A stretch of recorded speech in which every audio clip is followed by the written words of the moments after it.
open your eyes and get ready for an amazing journey to 2050 to dream the future. C'est que notre petite boutique About Premium Content continue à se développer évidemment dans les 3 genres de programmes qu'on affectionne, qui sont la fiction, le documentaire et l'animation.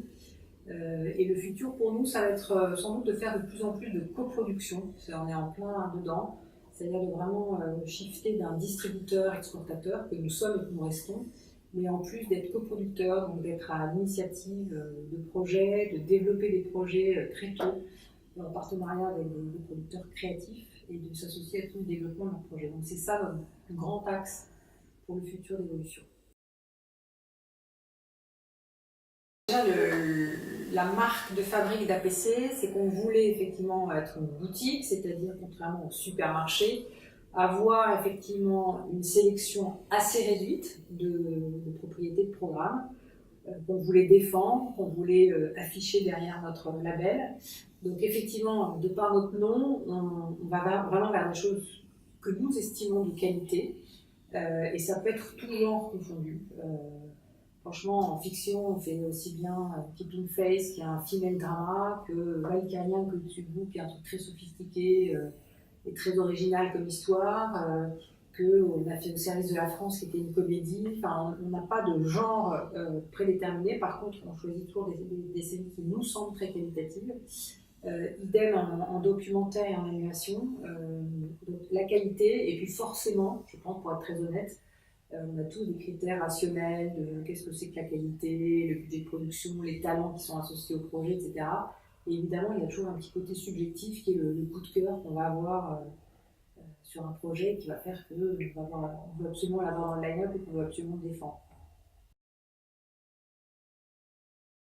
Il y a plusieurs éléments d'explication. Il y a déjà la manière dont on a travaillé avec le producteur, parce que c'est un projet qu'on a découvert très tôt.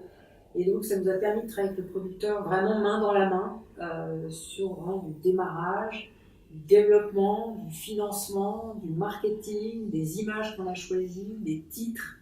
On a vraiment travaillé de concert avec d'emblée l'export, puisqu'en fait, c'était une série qui était assez chère pour le marché français, sur lequel Planète, qu'on est allé chercher pour le producteur, mettait à peu près 40% pour simplifier du budget, donc il y avait encore une part énorme à aller chercher sur le marché international.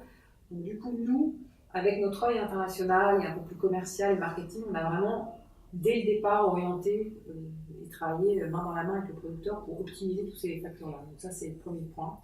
Le deuxième point, c'est évidemment le thème, qui est un thème qui intéresse, qui est assez universel, et qui a été traité en plus avec des intervenants qui venaient du monde entier. C'est-à-dire qu'on n'avait pas du tout que des têtes françaises qui parlaient, il y avait, je crois, des intervenants qui venaient de 40 pays différents. Donc dans la manière de produire aussi, l'international était très présent. C'est pas un programme français qu'on a cherché à vendre, c'est vraiment un programme qui était conçu pour le monde et qu'on a du coup vendu dans le monde.